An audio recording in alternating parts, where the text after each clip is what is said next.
Good evening. My name is Eric Cross. I'm the executive chef at Grace Street Catering, and we'd really like to welcome you, the San Francisco Ballet's Choreographers Council, and all the donors for supporting us and working. Thank the ballet for working with us to put on this great meal for you tonight. I'm going to walk you through a couple of steps. All of it is very simple. You'll need a frying pan, a heavy pan to sear the steak. Maybe another pan to warm up the vegetables that go with the entree. And we have a salad, a dessert to go with that. But we're going to go over the entree right now.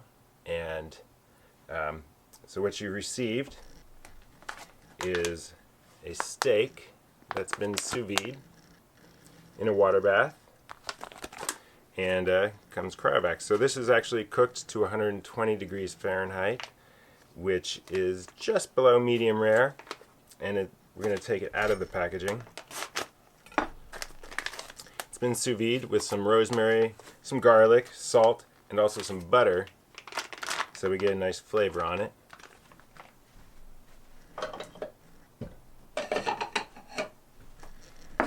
And that butter will also help to get that sear. So I've already started my frying pan on the stove.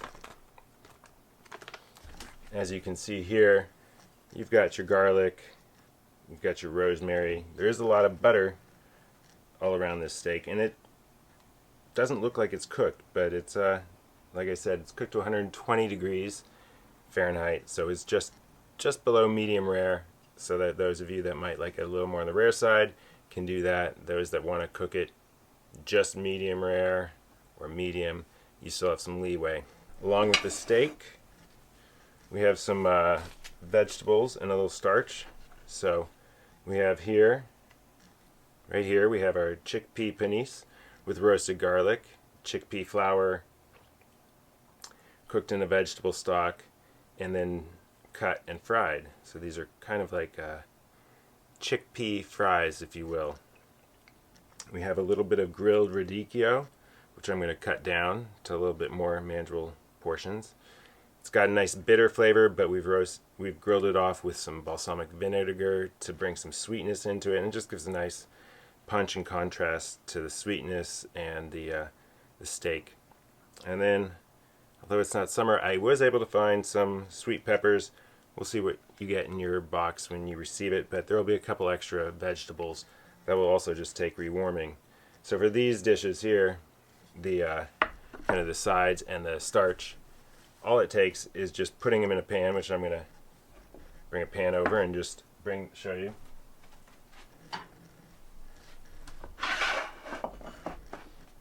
I'll just take the chickpea, put it in there. I like to warm everything in the oven, and if I need to finish the steak in the oven, I'll do that too. So I'm just going to warm the oven up to about 350 degrees. I'm going to go ahead and just basically cut by about 1/2 inch to 1 inch right across it. There is a bit of the stem in there, which we don't need, so we'll discard that. But we can also put that right into the pan. And so I've got my pan here, and basically that'll just go right in the oven. And while that goes in the oven, now I want to turn to the steak. The steak's going to probably take you, from start to finish, about 10 to 20 minutes, depending on if you're going to cook it more. Really all we have to do is sear it really well on both sides and then let it rest. And the resting, it should come up to a nice warm temperature in the middle. You know, you're receiving it, it's been refrigerated, so it's pretty cold, but it's fully cooked. So that's the nice thing about sous vide, is you don't really have to guess on temperatures. All I'm going to have to do is really sear this, get a nice temperature. On a hot, heavy bottom pan, I've got a kind of iron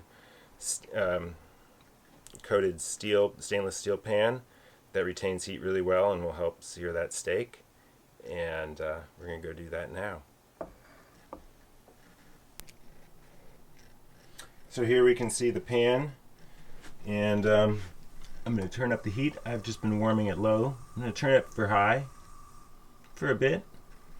I'm going to sear with a little olive oil. You can use any other kind of vegetable oil you'd wish. You could use some safflower oil, which is a nice one. And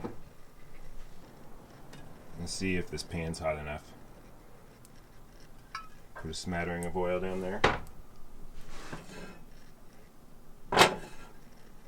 Now, one thing you could do with the garlic that we had earlier is we could actually throw that garlic in the pan at the same time with that steak. I'm going to go ahead and put my steak in there.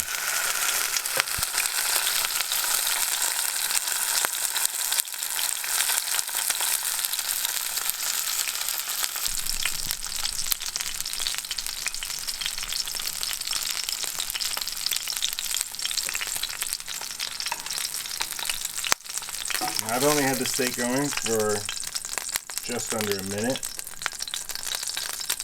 So you can see it's starting to get a little bit of crust. I'll let it go for probably I'll let it go maybe another minute or two. It's starting to get crust. And I'll show you the flame right here. It's on a good medium high, I'd say. And I don't have to let this go for super long, but I'm going to do about 2 to 3 minutes aside. I'm going to wash my garlic and watch for any smoke that may be coming, and just check to make sure that I get a nice sear without burning it.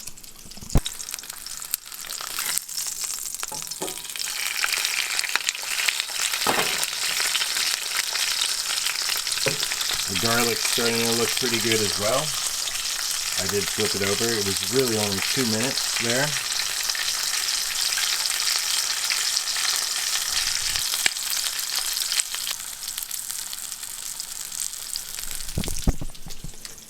So at this point, it's been a couple more minutes. Probably had it on the fire for about 4 minutes total. And we'll take a look at that sear on the second side. I'd say that's looking really nice. What I do want to do just for 1 minute is I am going to put it in the oven just for 1 minute, just so that that inside is not cold when I go to slice it open. And now I've got my steak here. I even got this little roasted garlic. It's not really cooked in the middle, but it is, if you like garlic, it is nice to eat. My steak is going to sit here and rest for a bit, and I'm going to just put together my salad. I've just pulled my vegetables from the oven, and we're going to start plating and go through slicing the steak. So I'm going to put a couple of the panisse down as like a little base to lay things over. You can do this a couple different ways. I'm going to set them there. I'm also going to throw right in the middle, just offset, some of the radicchio, which adds the bitter with a little bit of sweet. And then I've got my sweet peppers, which they may look a little different in your box. We may get some small ones, but it's not super sweet pepper season. But I still love it with this preparation. I'm going to put a couple around. I'm going to lay the steak on last. That's all I'm going to put on there for now. We'll throw my warm pan on kitchen towel. And you're also asking yourself, what is this olive, herb, and oil mixture? And that's our castelvetrano and herb salsa verde, garlic, shallot,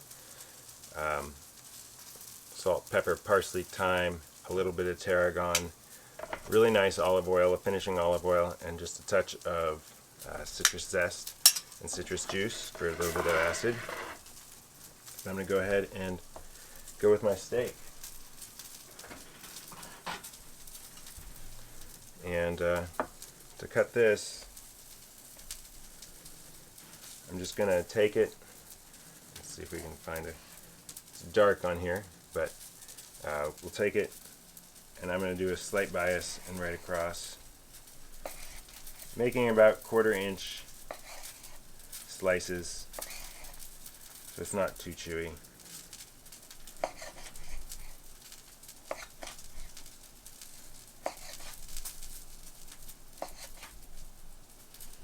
Going right across to where the fat is on the steak. So I've got my steak sliced, and I'm going to kind of lay it over. It's just gently warm in the middle. It's not cold. It's probably hard to see how it's cooked here. It's dark in this room right now. It's a lot of steak. You don't have to eat all 8 ounces. I know not everyone eats monumental portion sizes, so if you don't want to eat it all, you can cook half of it, save half of it, or share it with someone. And I'm going to go get a spoon to drizzle some of this mix. And I'm doing this in my home, so I don't have all the fancy kitchen tools and big stoves that I normally do in our catering kitchen, and I'm doing it just like you'll be doing it. Except I got a dog lying over there, so I'm wondering if she's going to get a piece of this steak.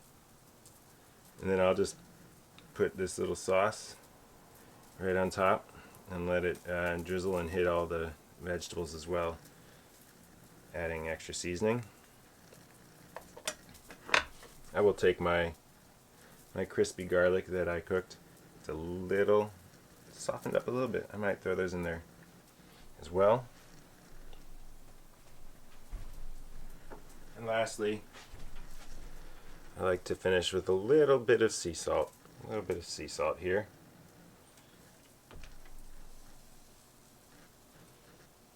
Which I always like to do on any kind of meat or vegetable. I just finish with a little sea salt, which we will provide you some nice sea salt in another of these little portion ramekin size containers. So that's it. That's your entree. I hope you enjoyed. We really want to thank you for joining us, and hopefully this was a very simple to follow instructional video. Again, my name's Eric. I'm the chef for Gray Street Catering, and thank you to the SF Ballet Choreographers Council and everyone who's donating and taking part. It's been a long year, and we hope to see you in person at some point in the near future. Thank you from all of us at Gray Street Catering. Enjoy.